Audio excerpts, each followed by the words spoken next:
ele traz uma questão muito importante, a questão da sexualidade. Um dos temas colocados para a educação é isso, nós não sabemos lidar com esse tema, para nós é um tema tabu, a gente tem medo de discutir a sexualidade, a gente tem um preconceito de falar sobre a gente tem medo e tem equívocos. A gente pensa que falar sobre educação sexual é ensinar a usar a camisinha. Falar de sexualidade é ensinar a fazer sexo. O pessoal pensa que é isso. E a coisa vem muito mais... O problema é muito mais embaixo. Porque a gente vai ter que discutir emoções, sentimento, que é isso que o ser humano busca. E é isso que está faltando a gente discutir. O que a gente sentiu? Vocês sabem que, às vezes, eu dou uma atividade para os alunos e eu digo assim, ou se a gente assistiu a um filme, ou ouviu uma música, ou viu uma pintura, o que você sentiu? As pessoas não sabem, porque a escola é muito racional. A escola, por isso que falta a cultura, porque a cultura é trabalhar no âmbito das emoções. A gente precisa poder ter contato com os sentimentos, com as emoções.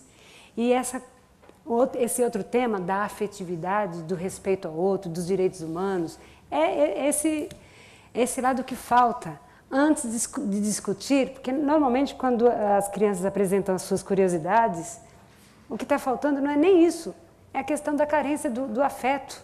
Né? E entre os adolescentes, os jovens, é a mesma coisa. Então a gente precisa fazer essa discussão junto. Não é? E é claro, a gente precisa trabalhar o aspecto da biologia, das ciências e tudo mais, do conhecimento do corpo, mas também do contato com as emoções. E o que acontece na escola é essa incompreensão, por exemplo, um professor que se sentiu super ofendido porque viu um aluno se masturbando dentro da sala de aula. E isso gerou violência. Ele falou, não dou aula, não entro, eu estou com medo dos meninos. Gente, nós somos educadores e a gente precisa fazer uma leitura adequada e conversar, aprender a conversar. Não ficar com medo do menino que ela... Entendeu? Existe um alarme, uma coisa louca que as pessoas não conversam sobre isso porque têm medo. Entendeu? Ou então fala, tá, liberou geral, então a gente vai distribuir camisinha, porque agora... Será que é desse jeito que a gente trata? Será que é simples distribuição? É isso que vai ajudar? Ou a gente precisa colocar na pauta da nossa discussão, do currículo, essas questões, para a gente entender a nossa emoção, a nossa necessidade como ser humano, como pessoa total, não como pessoa física, porque nós não somos coisas. Nós temos que entender que somos seres humanos, e é isso que a gente precisa entender o tempo todo. Por que a gente precisa respeitar os direitos do outro? Porque somos seres humanos. E o que é ser humano? Pouco a gente discute. Eu acho que a filosofia faz um pouco isso, né? Eu adoro a filosofia porque a gente discute um pouco tudo isso, não discute? Que é aprender a pensar, né? E poucas situações nós temos. Os alunos têm muita dificuldade de pensar. Eles querem... Como que é para fazer? Porque eles estão tão presos a ter que fazer o exame do Saresp, a emenda nessa outra questão. Tudo bem. Eu acho que os alunos podem tranquilamente enfrentar qualquer prova, porque eles precisam se desenvolver, precisam aprender, tem que ter ensino de qualidade para enfrentar qualquer coisa. Mas tem que estar junto essa perspectiva humana, ele tem que ser, a formação tem que se dar no desenvolvimento integral. A gente fala, é tão bonito na hora que a gente vai planejar, faz o currículo, fala o desenvolvimento integral do ser humano, nas suas potencialidades, desenvolver o senso crítico. Mas na prática, o que é isso? Como que a gente vai desenvolver o senso crítico se a gente não é estimulado a pensar? Pensar. E ser respeitado na sua capacidade de pensar. Né? E ser provocado, porque às vezes a gente tem preguiça. Né? Preguiça de pensar, não tem que pensar. Dá a resposta pronta. Dói mais, né, produzir a resposta. Então, eu acho que é seríssimo. A gente precisa, para salvar a humanidade, discutir a questão da sexualidade, a educação sexual voltada à questão da sexualidade, que tem a ver com a emoção, que tem a ver com entender que a sexualidade não é aprender a fazer sexo, o ato sexual. Ela faz parte, mas ela não é isso. Então a gente precisa discutir. Então aí emenda com a questão que ela traz sobre o espaço de produção cultural. A escola precisa ser esse espaço, porque senão, como fazer? Como fazer, né?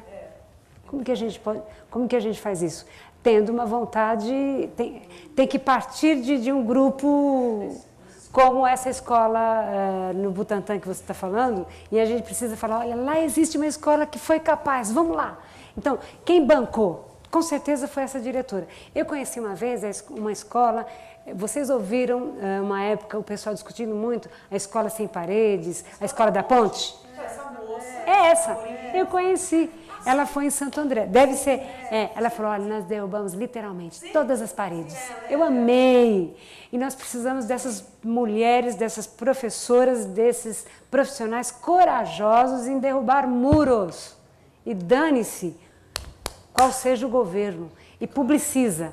Grita para o mundo o que está acontecendo, porque aí você se sente protegido. E tem que ter credibilidade. E ela ficou, ela não foi embora. O triste é quando fala, corta, tira daí, põe para outro lugar. Quase que ela sai, né? Então, valeria a pena conhecer a experiência. Ela saiu em alguns locais fazendo, mas nem todo mundo tem essa coragem, né? Figura, né? Energia. Então, precisa ter essa coragem. Mas é possível, eu posso dizer, porque essa experiência que eu coloquei para vocês, vieram de duas profissionais especiais, Cláudia e Silvana, que foram lá, fizeram diferença, contagiaram, atenderam a expectativa de alguns professores que queriam fazer diferente, mas eram impedidas. Então, quando chegou, falou, pronto, é isso que eu quero, agora eu vou ficar, não vou sair mais daqui. E é isso que aquela comunidade precisava, de professores que tivessem um compromisso de não trair. O que significa trair? Tchau, estou indo embora. Isso é trair. Falar, não, eu vou ficar porque a gente vai implantar esse projeto, vai dar certo. E deu certo naquele período. Mudou o governo, tira, volta para a sala de aula, manda outras diretoras, e aí começar do zero. Espero que a comunidade, que os professores que ficaram, eu teria que voltar para ver como ficou. Deem continuidade, entendeu? Mas, infelizmente, tem todas essas tramas que causam os traumas, como a Flávia Schilling participou da minha banca e ela chegou falando, são traumas, né? Então, essas tramas que causam traumas, né? A trama política das configurações e tal, que dão essa puxada de tapete e acabam prejudicando um processo que estava indo bem. Lá, com certeza, nessa escola, se continuasse daí para frente, com certeza seria um ponto de cultura, né? E, infelizmente, foi interrompido, foi abortado, enfim, sofreu ruptura. E uma pena. A gente precisa fazer alguma coisa. Precisa. Então, eu acho que a gente se sente provocado. Então, se fortalecer, eu vindo aqui, vendo isso, achei maravilhoso. Por exemplo, lá, nós vamos fazer à noite um sarau, em novembro. Então, seria legal convidar alguém daqui para ir lá e conhecer, e vocês contarem a experiência. Enfim, vai timidamente. Chama um, daqui a pouco chama outro e vai, né? Para ver se a gente cria a força. Aí depois você falou do passo a passo, né? Passo a passo. Então, assim, de fato, nós precisamos primeiro assumir os conflitos. Quando a gente assume, a gente fala, e agora, como que trata? Tem que ter habilidade, então a gente precisa aprender. Para isso, a gente precisa montar um programinha com o passo a passo. O primeiro passo seria, então, ter na escola esse programa com pessoas responsáveis e mediadores já estipulados, com o perfil. Qual é o perfil? Tem que ser uma pessoa bem aceita pela comunidade, uma pessoa que tem um trânsito, uma pessoa que tem habilidades sociais, porque quando ele for, né, mediar, ele não pode ser parcial.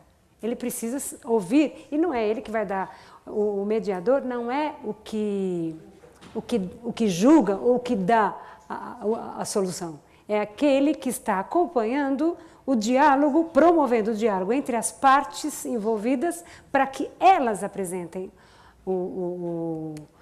a solução, que entrem num consenso. Então, a primeira coisa, aconteceu um problema. O problema um se sente a vítima, o outro o causador, né, o agressor. E aí? Estamos de um ato de agressão, de violência, e alguém foi ferido nessa história. Então, a primeira coisa que a gente tem que fazer, acolher a vítima. Que normalmente a gente não liga para a vítima, dá bronca no agressor, acolhe o agressor, massacra o agressor, expulsa, 3 dias de suspensão, chama o pai, dá bronca e fica por isso.